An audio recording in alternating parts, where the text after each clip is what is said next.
Hi guys, welcome back or welcome to my channel. If you are new, my name is Catherine and today I am finally doing my 2021 language learning recap. I know I should have done that in 2021, but I was pretty sick from Christmas and to New Year's. My stomach was really upset for 4 or 5 days, and I don't know what it was, but yeah, I just couldn't film and everybody was home, so it was loud. So yeah, now I am filming this, and let's begin with overall how I feel about my language learning. So I feel like this was the best year for me because previously I was a full-time student at university and I was traveling so much, and in 2019 I went backpacking in Southeast Asia and I only picked up languages at the end of my trip, which was spring of 2020 when COVID first started and I was stuck in Sri Lanka and I had nothing else to do. I was working out and learning languages and reading Bible pretty much all day long, and yeah, that was when I picked up. But I feel like 2021 was pretty good and I prioritized languages even with me working full-time and studying part-time. I was trying to find creative ways when and where and how to study, and I was definitely building up a routine. I was learning which materials work for me, which materials I love the most, which materials didn't work for me, and I saw when I can study and for how long and how. So at the beginning of 2021, I had 2 really great months, but then in March, I kind of fell off the wagon of learning languages and only picked them up at the end of July, like middle of August. I don't know why, because it wasn't like I was super exhausted or it wasn't like I was very overworking or doing a ton of stuff. And it's weird because in summer I had a 2 month vacation and I could have done so much, but I didn't. For some reason, I was just reading a lot and watching TV series and doing other stuff that are not really my priorities right now. I mean, I love reading and I love watching TV series, but I could have watched those TV series in foreign languages and practiced, but I didn't. But that is okay, that is the past. But then around September, like the beginning of September and until the end of the year, I had 4 pretty great months, and during those 4 months, I saw a tendency of having a really productive month and then a lazy month and then another productive month and then a lazy month again. So September and November were very productive for me, but then October and December felt like I was really lazy, even though I still did quite a bit. But that happens, but I don't want to continue that cycle in 2022, so I am crossing my fingers it doesn't happen in 2022. So actually in 2021 I also did mini immersion for Spanish, and then I also did 50 hours in 30 days challenge, which I will leave down below. I have multiple videos, I have vlogs, weekly language vlogs where I tracked and talked about my challenge. And yeah, I didn't win the challenge, but it was still really good and I still practiced a lot and I feel like I made a lot of progress. And to end up my overall recap for 2021, I did 402 minutes on Duolingo. I didn't do any Duolingo at the end of the year. It was all at the beginning of the year, which is still pretty impressive. But yeah, I found Duolingo that it's not the best language learning app, but it's still kind of good to keep your language alive. And sometimes you're really lazy and then you just want to have some lazy time and then you just do Duolingo. It's still a lot better than doing absolutely nothing. So yeah, 402 minutes it is. I'm not using Duolingo as my main resource, but I think it's still enjoyable. It's like a game. It's fun.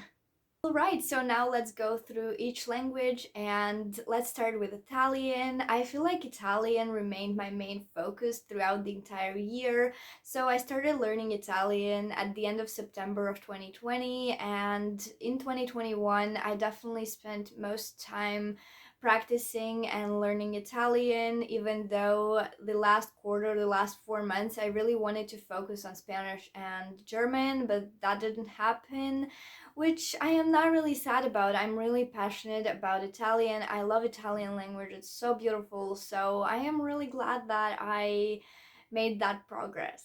So in 2021, I fell in love with Italian language even more. As I said, it's such a beautiful and gorgeous language, and I listened to a lot of music. I discovered Il Volo, which is my favorite Italian band, but I think I should have listened to more podcasts and watched more videos to improve my comprehension skills even more. But yeah, I found Italian language not really difficult to learn. It's pretty similar to Spanish, but then it also has some similarities with Latvian, which is weird, but like I saw some words and some similarities, and I just absolutely love the language, and I'm gonna be continuing on. At the beginning of the year in February, I bought a textbook, and even though I didn't finish this textbook, I feel like I did a lot. I focused a lot on vocabulary and grammar, and my comprehension skills improved a lot, and I understand a lot of simple spoken Italian. I kind of don't really understand when people speak very fast, but I can understand simple stories, simple podcasts. I can read, but yeah, I think I definitely had to read more. I had to watch more TV series, more videos, more movies to even improve my comprehension skills even more. And the last thing that I want to mention about Italian is that unfortunately I didn't speak a lot. I know a few Italians from my trip to Southeast Asia, but unfortunately I don't keep in touch with them, so it would be really weird to talk to them. But yeah, I should have focused on speaking, because when I spoke to myself, I felt a lot more confident than in 2020, obviously. But yeah, unfortunately it wasn't really something that I did. I mostly just practiced vocabulary, grammar, and listening, as I said. All right, let's move to Spanish. So, unfortunately, Spanish wasn't my main priority in 2021, but towards the end of the year, towards fall, I fell in love with the language, and I felt very motivated to pick it up again and to study. So yeah, the last 4 months I feel like they were the best for language learning for me, especially for Spanish, because at the beginning of the year I mainly focused on Italian, and I didn't really feel the urge and the motivation and the spark to study Spanish, but I returned to it, and I'm really glad about it. Another thing that I want to talk about is that my comprehension skills improved a little bit. And for example, when I was in my church camp, there were some people from Argentina. I think I told you a billion times that my pastor and his wife, they are from Argentina, but they have children, and his daughter and her husband, they work in a church in Riga, but during that camp they came to the youth night, and they talked, and Argentinian accent is very weird, and they obviously speak very, very fast, but when he was speaking and she was translating for us, because nobody speaks Spanish, obviously, I understood about 20 to 30% of what he said, which is still not amazing, but I feel like because I'm mainly focusing on Spanish and Mexican accent is just very simple for me. And but actually he is from Chile, I think. She is from Argentina, but he's from Chile, so it's even more difficult. So the fact that I understood 20 to 30% of what he said without her translating, wow, it was just so good. And it was actually pretty difficult because he was speaking and she was speaking in Russian on top of him, but still my brain picked it up, and I was just so impressed with myself. But yeah, I feel like I definitely need to practice a lot more to improve my comprehension even more. This year, I also started writing essays in Spanish, which is not really essays in the way we really think about them. It's more like short stories, 200 to 300 words about my travels, and I didn't really count how many I wrote. I think I wrote four, maybe 3 or 4, and I really enjoyed it. And if you want me to make a video on how I write stories and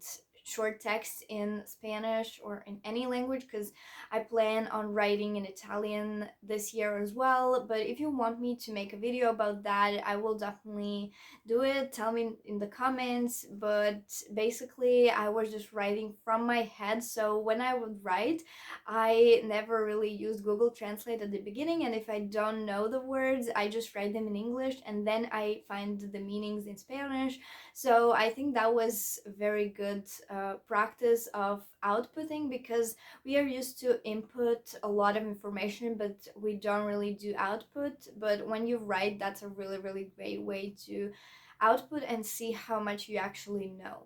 I also started writing some diary entries in Spanish, but I definitely didn't do a lot of that. I only did a couple days. I wrote about my day and how it went and what I did and how I felt during that day, but I think I only did a couple days, not more than a week, definitely. So I know it's a really great practice, but I just don't have the habit of writing about my day, of journaling. I definitely should do that in 2022. I definitely need to pick up the habit and write every single day. Maybe that will happen, I don't know. So my goal for 2021 was to read at least one book in Spanish. That did not happen. I did not read much. I did not read articles. I really wanted to read at least 2 articles a month. That did not happen. But yeah, I definitely did read a few podcast transcriptions while listening to the podcast and then reading the transcription. But yeah, I think I should definitely read a lot more. And something that happened, I became a lot more interested in Spanish and Latin American cultures, so I should definitely read articles about those things, especially about food. I love food. I am a big foodie, and yeah, that's a really great way to learn a language, by reading something that you really enjoy. And I definitely want to know more about Spanish speaking country cultures and history, and just the culture in general. So we will see what happens in 2022. I don't know. So in 2021, I also realized I'm not really afraid to speak Spanish. I am still afraid to speak Spanish with my pastor and his wife. I still haven't told them. I am pretty sure they will be super happy.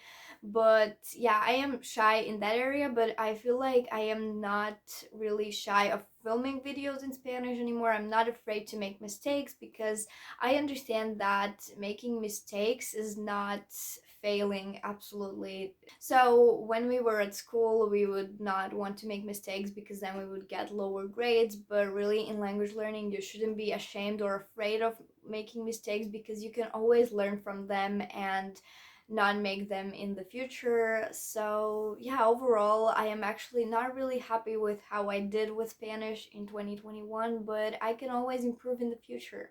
The next language is German, and unfortunately, I wasn't really interested or motivated enough to study German. I was rather spending time with other languages. As I told you, Italian was a very big part of my life in 2021, and yeah, I definitely pushed myself a few times, and I spent quite a bit of time on Duolingo and doing some vocabulary exercises and reviewing my old materials from school, but not nearly enough. And towards the end of the year, I actually realized that I'm not very interested in German anymore and I need a break. And I'm not saying I'm never gonna go back to German, but right now I just don't feel like it.